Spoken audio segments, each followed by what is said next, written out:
Nous sommes ravis de vous accueillir aujourd'hui dans le cadre de cette journée thématique qui sera dédiée à un enjeu majeur de notre époque.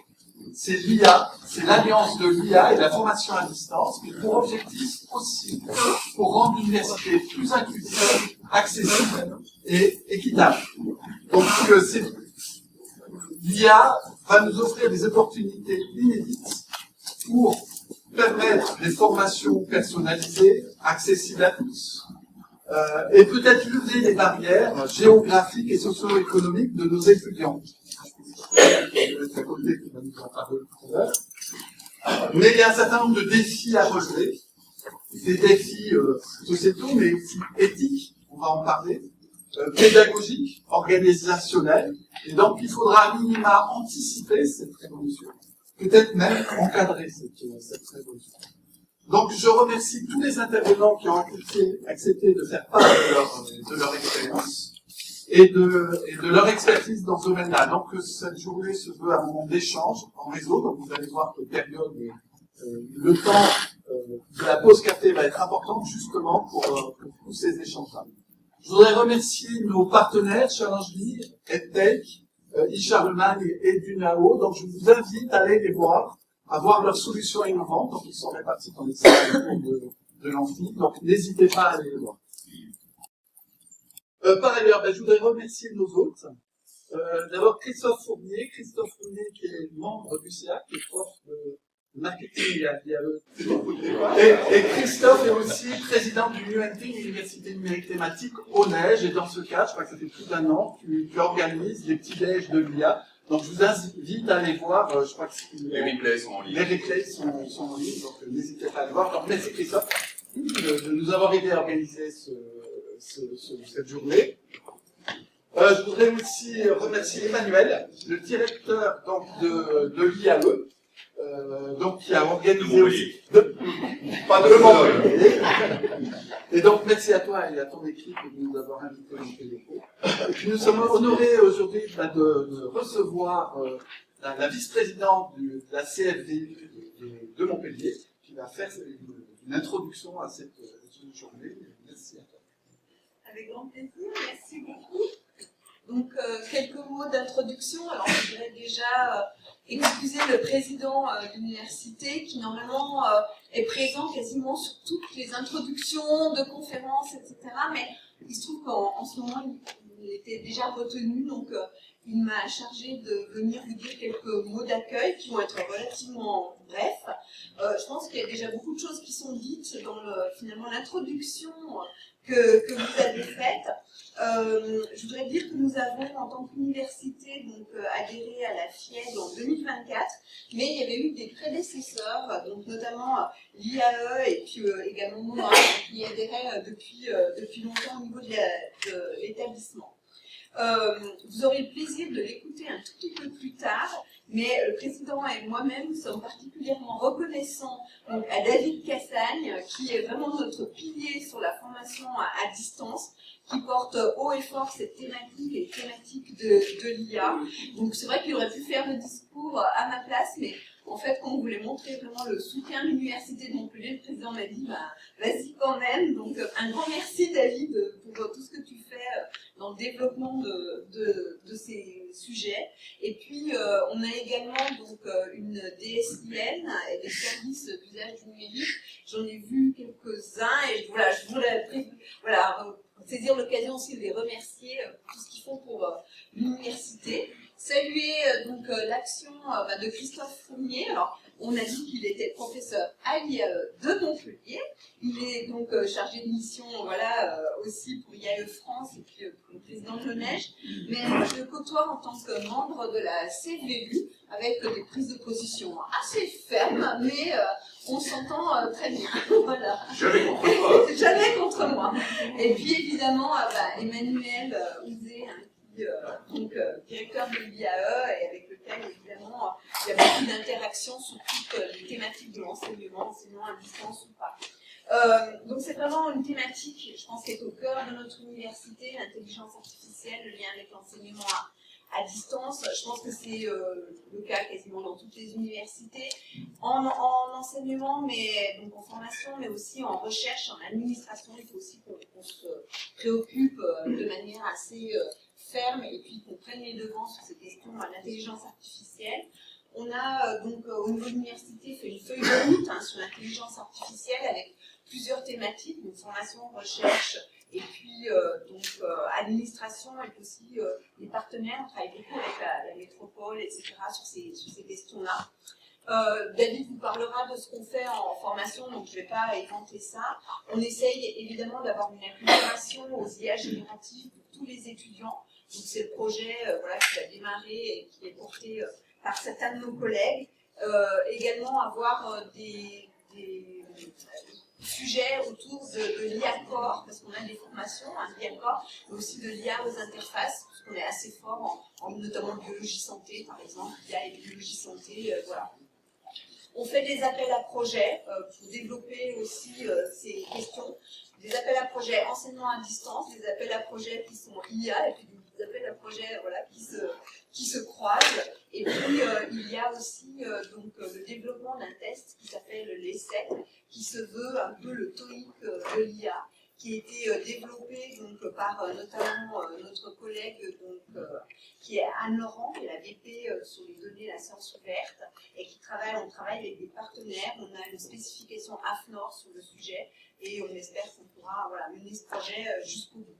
Il y a énormément d'impacts, il y a énormément de sujets qui se croisent autour enseignement à distance, IA, etc. Donc je pense que cette journée a toute sa pertinence, et je suis très contente de voir aussi nombreux associés ici. J'ai oublié de saluer les collègues de l'IA qui sont présents ici. Je ne sais pas s'il faut dire de l'IA ou de l'IA.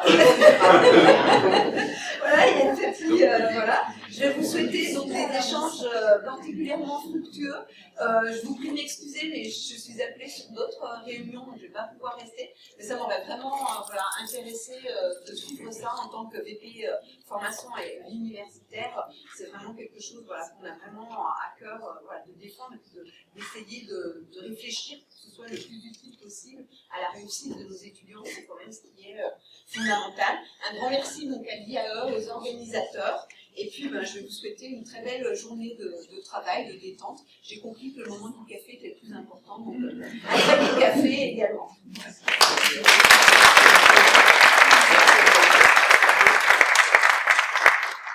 Donc, quelques mots Montpellier. Déjà, pour vous dire tout le plaisir qu'on a de vous accueillir aujourd'hui pour cette journée thématique de la FIED et donc journée de réflexion. Tout le plaisir qu'on a eu aussi d'accueillir hier l'Assemblée Générale et le conseil d'administration qui a permis la brillante réélection de son président. Donc vraiment, je voudrais féliciter Benoît pour sa réélection pour un nouveau mandat. Alors, quand on parle de la FIED et donc de sa mission principale, qui est, si je ne me trompe, de promouvoir un enseignement à distance de qualité, en tout cas sa mission principale, on peut dire que cette mission est particulièrement en écho avec l'histoire de notre IAE, et puis devrais-je dire finalement son ADN. Quelques éléments de contexte par rapport à ce que l'on fait chez nous concernant ces thématiques d'innovation pédagogique et d'enseignement à distance. Dès 2015-2016, nous avons été parmi les premiers, alors je regarde un petit peu Agnès, et donc évidemment notre université, à lancer des MOOC. On a lancé 4 MOOC dès cette période, qui sont sur Fun et qui ont été mis à jour depuis systématiquement. Devrais-je dire qu'on va lancer un 5e année sur l'entrepreneuriat responsable. Donc déjà, il y a eu cet aspect vis-à-vis des MOOC. On a eu aussi le pilotage au niveau de l'université d'un projet Digital Student Challenge qui relevait finalement d'un appel à projet national Disrupt Campus que nous avons eu et qui a profondément changé l'approche pédagogique que nous avons aussi à l'IAE.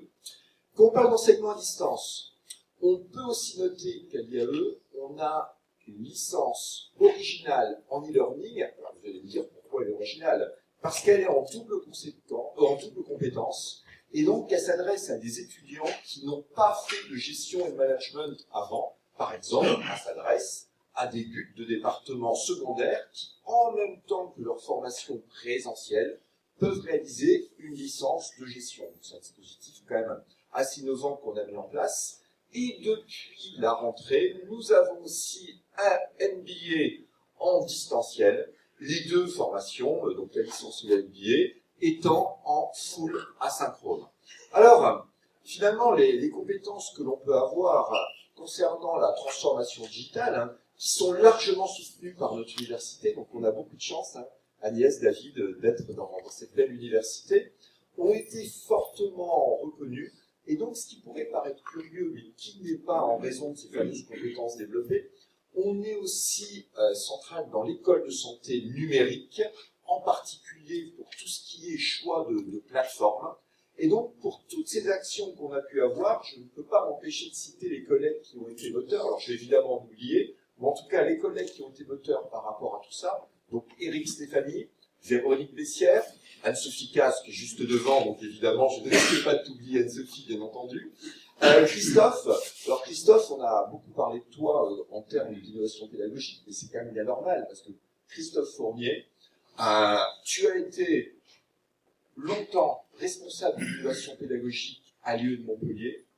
Ça a déjà été cité, mais évidemment, ton rôle en tant que président de Neige et les fameux déjeuners de l'IA, petit déjeuner de l'IA, qu'on ne présente plus. Tu es référent innovation pédagogique de l'IAE France, du réseau IAE France. Évidemment, par rapport à ce dernier rôle, référent innovation pédagogique IAE France, on pourrait dire que le mois de mars, c'est le mois d'innovation pédagogique à l'IE de Montpellier. La semaine dernière, nous avons eu le plaisir d'accueillir la journée nationale de réflexion du réseau IAE France sur l'innovation pédagogique, ainsi que le lancement d'un ouvrage que tu as co-coordonné sur aussi les méthodes pédagogiques innovantes. Donc vraiment, pour nous, à l'IAE de Montpellier, tout ce qui est les méthodes pédagogiques innovantes, le distanciel, ça a toujours été au cœur de notre réflexion.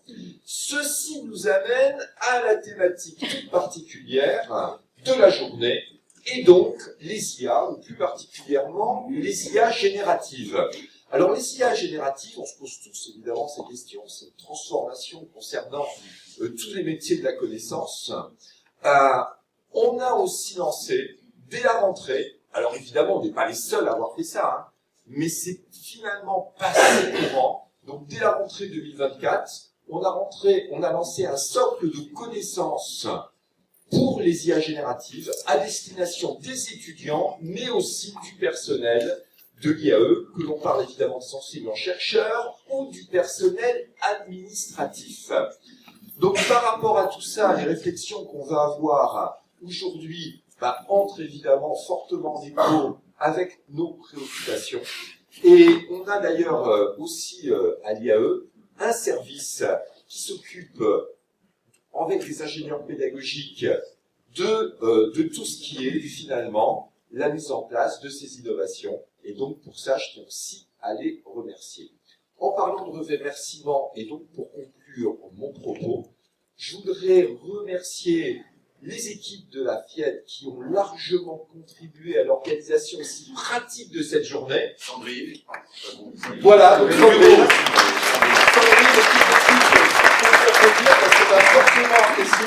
on a fortement apprécié, parce que l'organisation est peut-être à l'IAE de Montpellier, mais c'est aussi l'organisation qui s'est faite à distance. Donc vraiment merci à Sandrine et à toute l'équipe.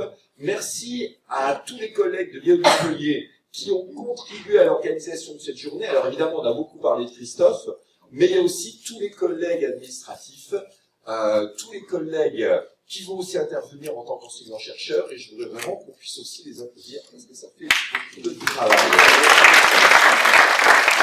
Donc, je vous souhaite une excellente journée de réflexion en profitant des pauses café qui seront sous le soleil, et ça c'est peut-être aussi un avantage. Merci à vous, merci pour l'organisation de cette belle journée.